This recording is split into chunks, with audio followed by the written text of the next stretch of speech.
De 1999 a 2003, Carlos Alberto Costa, um cidadão norte-americano nascido em Portugal, chefiou o escritório oficial do FBI no Brasil. O FBI, sigla em inglês para o Departamento Federal de Investigação, é o equivalente nos Estados Unidos à nossa Polícia Federal. Em teoria, o FBI tem jurisdição apenas dentro do seu país de origem e não pode atuar no estrangeiro, mas atuava no Brasil à luz do dia e não sofria nenhum tipo de monitoramento. Pouco depois de se aposentar, Carlos Alberto Costa deu uma devastadora entrevista para o jornalista Bob Fernandes, publicada na revista Carta Capital. Nela, o agente se perguntava: agora, o FBI e tantos outros serviços, o que estão a fazer aqui? Como é que os brasileiros, o seu governo, não se perguntam sobre isso? Como é que a imprensa não investiga, não diz nada a respeito? Todos têm agentes que entram e saem constantemente, atuam livremente por todo o país. É uma coisa incrível. Sem meias palavras, ele afirmava categoricamente que nossa Polícia Federal tinha sido comprada por agências dos Estados Unidos. Isso por meio de supostas doações, milhões de reais por ano. Há um antigo ditado, e ele é real: quem paga dá as ordens, mesmo que indiretamente. A verdade é esta: a vossa Polícia Federal é nossa, trabalha para nós. E ele ainda esculhambava. Como é que um país vende a sua Polícia Federal por alguns milhões de dólares? Como é que vocês esperam ser levados a sério? Tudo isso só é possível porque a Polícia Federal segue com fidelidade os princípios fundamentais para um bom desempenho. Se o objetivo é perseguir a perfeição, corações e mentes têm que estar afinados com a hierarquia e a disciplina. Mais ou menos 12 anos depois de sermos informados sobre esse ataque direto à nossa soberania nacional, uma delegação de pelo menos 17 americanos desembarcou em Curitiba, a terra da Lava Jato, em outubro de 2015. A história foi revelada pelo Intercept Brasil e pela agência pública na série de reportagens da Vaza Jato. Na comitiva estavam procuradores ligados ao Departamento de Justiça dos Estados Unidos e agentes do FBI. Eles vinham para negociar com membros da Força-Tarefa do Ministério Público Federal e também com advogados de empresários sob investigação e ficaram aqui durante 4 dias. Queriam obter o que chamaram de colaboração.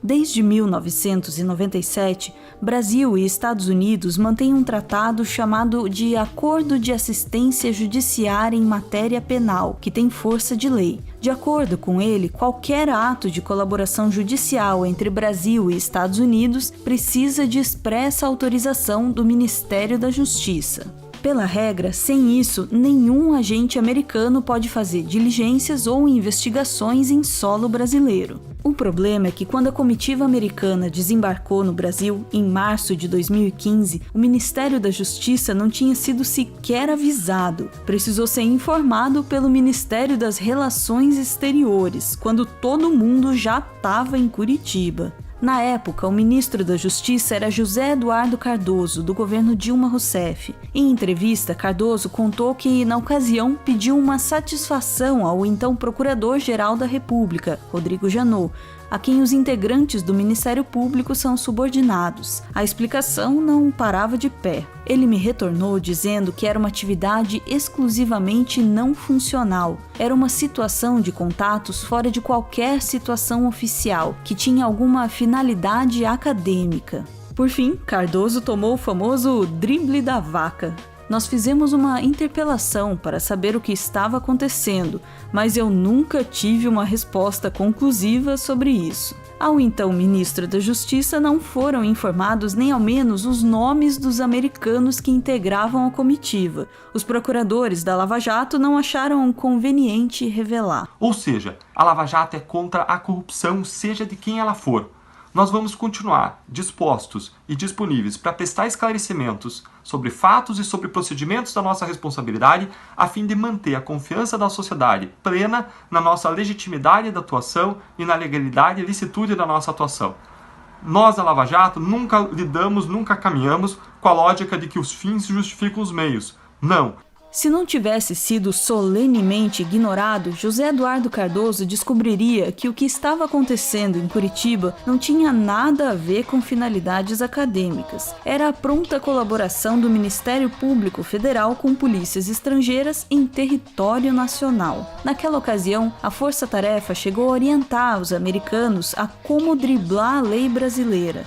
Para evitar uma eventual intervenção do STF, deviam convencer os investigados por corrupção no Brasil a prestar depoimento nos Estados Unidos. No caso de eles não toparem, os brasileiros se comprometeram a pressionar os empresários, tudo para o bem da investigação americana. Não deu outra. Pouco mais de um mês depois, empresários já estavam viajando para os Estados Unidos. Agora, por que os Estados Unidos queriam investigar atos de corrupção praticados por empresas estrangeiras e muito longe do solo americano?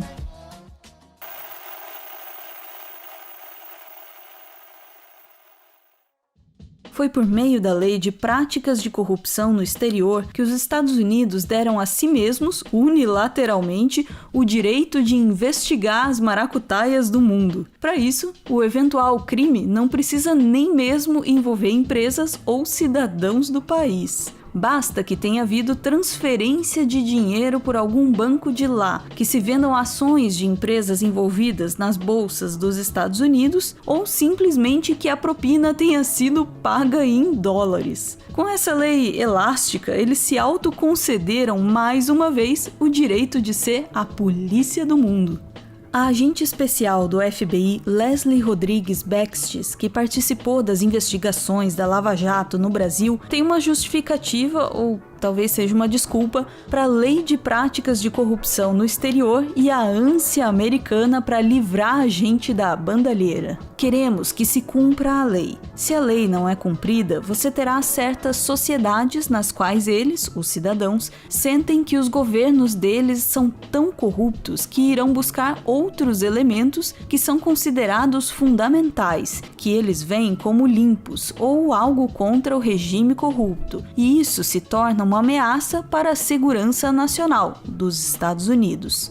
É claro que essa explicação pode estar pela metade. Em 2015, quem também integrava a equipe do FBI que desembarcou no Brasil era Patrick T. Kramer, que tem um longo currículo na área da inteligência. Como um marine, um integrante do Corpo de Fuzileiros Navais dos Estados Unidos, ele trabalhou como oficial de comunicação na Guerra do Golfo, no início dos anos 90. No Grupo de Forças Especiais do Exército, liderou uma equipe de análise linguística e também investigou cartéis de drogas mexicanos próximos à fronteira do seu país. Não parece o histórico de alguém agora convocado para combater crimes do colarinho branco. Em solo brasileiro, o foco das investigações da Lava Jato era a Petrobras, uma estatal de petróleo, produto que ainda hoje é estratégico para qualquer economia. Quando se mexe com a Petrobras, estão em jogo, entre outras coisas, interesses e disputas internacionais. Um dos grandes interesses da espionagem americana no Brasil está longe do centro de poder, em alto mar, em águas profundas: o petróleo brasileiro. A rede privada de computadores da Petrobras é espionada pela NSA, Agência de Segurança Nacional dos Estados Unidos. A confirmação está em documentos ultrasecretos vazados por Edward Snowden, aos quais o Fantástico teve acesso exclusivo. Snowden, que era analista de inteligência contratado pela NSA, vazou esses documentos junto com milhares de outros em junho passado. Atualmente, ele está asilado na Rússia. Esta reportagem contradiz a afirmação da NSA de que não faz espionagem com objetivos econômicos. Existe um motivo para polícias estrangeiras só poderem atuar no Brasil com autorização expressa do alto comando do país. São esses órgãos que têm condições de avaliar questões sensíveis que têm a ver com a soberania nacional.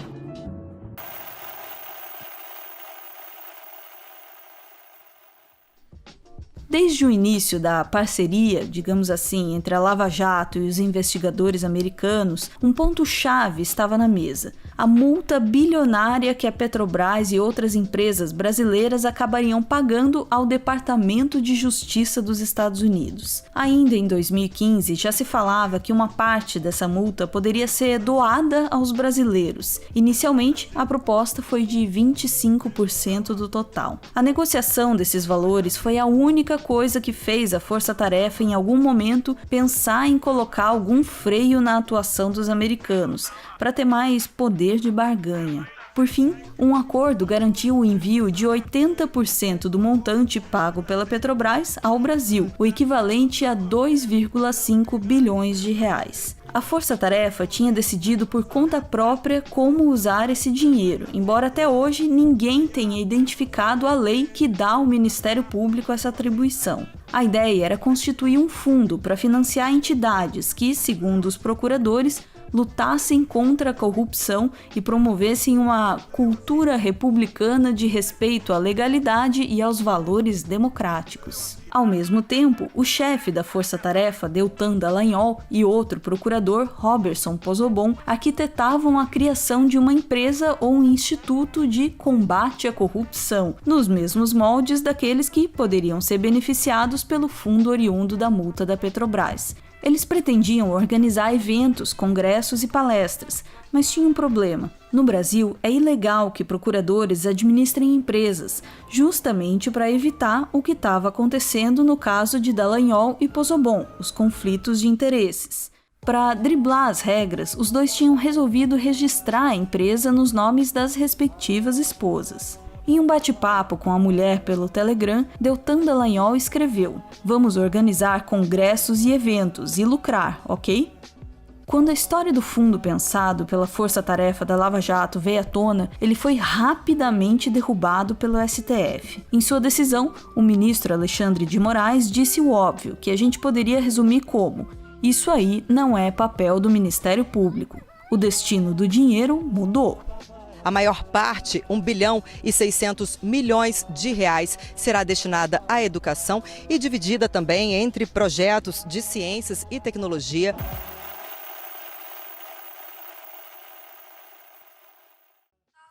Quando deixou de ser o estrelado juiz da Operação Lava Jato e assumiu o Ministério da Justiça e Segurança Pública de Jair Bolsonaro, Sérgio Moro trabalhou para aumentar a influência do FBI sobre a polícia brasileira. Tanto que no final de 2019, o escritório do FBI no Brasil pediu mais financiamento ao governo americano, a fim de ampliar sua equipe. Um documento da Embaixada dos Estados Unidos no Brasil, obtido pela agência pública, revela que no dia 19 de outubro de 2019, os americanos estavam em busca de um investigador de segurança para trabalhar no Brasil. O texto, traduzido, esclarecia: essas investigações são frequentemente altamente controversas, podem ter implicações sociais e políticas significativas. Sérgio Moro e o então diretor da Polícia Federal, Maurício Valeixo, assinaram acordos que prevêem a atuação do FBI em diferentes áreas de combate ao crime no Brasil, incluindo a presença dos agentes estrangeiros em um centro de inteligência na Tríplice Fronteira, com Paraguai e Argentina. Eles também decidiram fornecer aos americanos dados biométricos dos cidadãos brasileiros. A pergunta é: a troco de quê?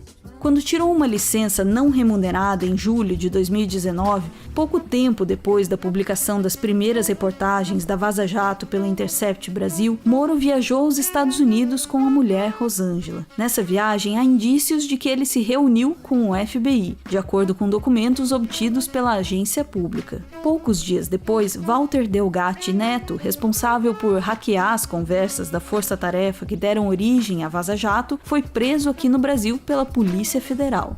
A essa altura você estava sozinho nesse processo todo ou você ia comentando com amigos ou com outras pessoas o que você tinha e o que você estava vendo? Essa altura ainda teve o Thiago, que foi o outro rapaz que foi preso, que ele assumiu inclusive, que ele me ajudou a extrair a conversa.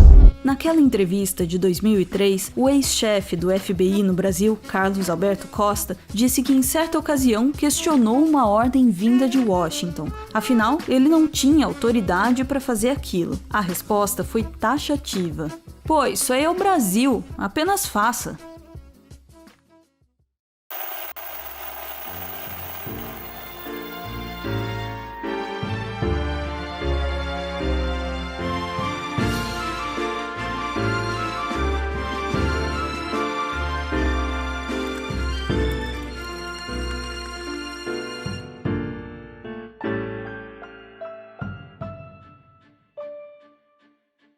Muito obrigado por ver esse vídeo até o final. O Meteoro é mantido graças a uma campanha de financiamento coletivo. E quem participa aparece aqui no finalzinho para receber o nosso agradecimento ou então para homenagear quem ama. Hoje a gente está vendo aí Noemi e João Vitor, homenageados pelo Nilson. Aliás, Nilson, muito obrigado pela mensagem que você mandou pra gente.